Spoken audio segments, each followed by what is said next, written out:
Hey guys, it's Tracy, and I am going to talk to you today about one of my favorite people, and that is my cousin Jessie. Jessie was diagnosed with neurofibromatosis type 1, or NF1, which is a genetic disorder that has caused a tumor to grow on her optic nerve. So you can see in this picture here down on the right, this is not her tumor, but this is a picture of what one would look like. But basically that started on her optic nerve and then kind of grew back into the right side of her brain. And because of that, she is blind. She does have weakness on her left side. She suffers from short-term memory loss, and she's kind of lost the ability to speak clearly. Despite all of this, Jessie really enjoys going shopping. She loves listening to movies. She loves listening to audiobooks, playing cards. We get together as a family and do game nights. She loves hanging out with us then. She loves telling jokes. She's such a jokester, and she loves listening to music. So if anybody scores tickets to the upcoming Jonas Brothers concert, she's your number one fan. I will get you her contact information. You can take her with you. So a typical day for Jessica is fairly normal. She gets up, she'll eat breakfast, take a bath, get ready, and go to school if she has school that day. The only difference for her is that she does tire easily. So these activities like school, going out to work, things like that can really wear her out to the point where after she's done with school, she'll go to school for maybe 4 hours. She can come home and sleep for about 3 or 4 more hours before getting up and continuing on her normal day. She'll watch some movies, maybe go out for her mom will take her out for a quick snack at the gas station or whatnot, but she'll typically spend a lot of her day sleeping just because these activities do wear her out so easily. Currently, she doesn't hold a job, but she has before. She's been able to work at like the DI. She has worked for a wig company. She's combed out wigs and washed mannequin heads, and she's loved doing stuff like that, just stuff that she can feel and touch with her hands.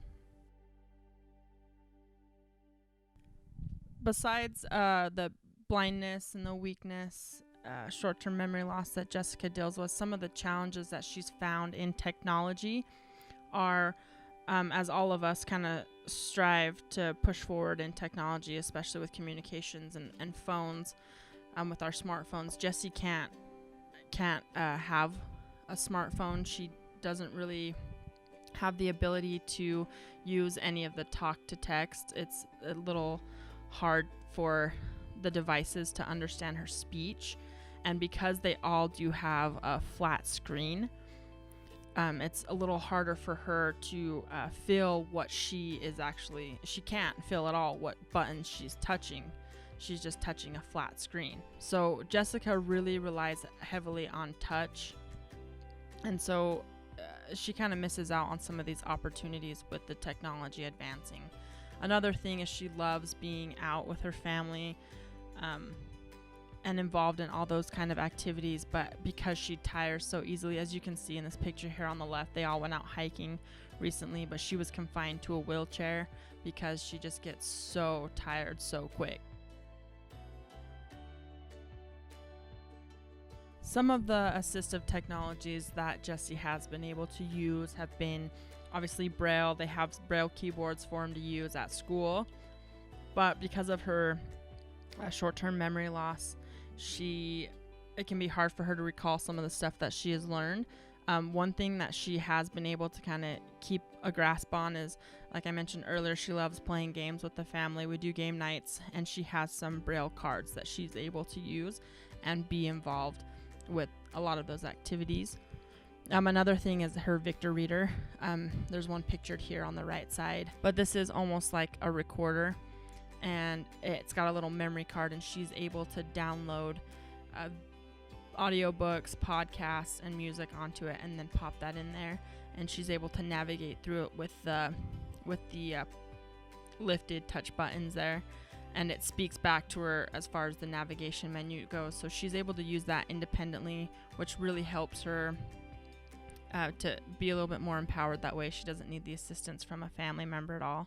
She also, because she loves movies, descriptive audio on movies it really helps her to visualize what is going on. So in speaking with Jessica and my aunt, one piece of technology that they both kind of wish they had is something almost like a Netflix streaming application where it is all descriptive audio, everything from the movie to the navigation menu. One thing Jessie has a problem with right now is, like I mentioned earlier, her sleeping habits. She can get up at really early hours of the night and she'll want to watch movies. So she'll try to wake her parents to help her. If she can't, for some reason she doesn't wake them or can't get them up, what she does is she goes through her stack of DVDs and she pops them all in one by one, trying to find what she's looking for. And even then, because the menus aren't navigational in that aspect, she can't find the descriptive audio option for her. So she'll just have to listen to the movie as it is. And because of that, she doesn't get to hear it as it's going. She doesn't get that description to understand what is happening all in one scene. So that is something that they would like to see, just something to help her to enjoy one of these things that she really loves, which is movies. But anyways, I'm going to wrap it up there. Thank you guys for coming to my TED Talk. Hope you enjoyed it, and we'll see you later.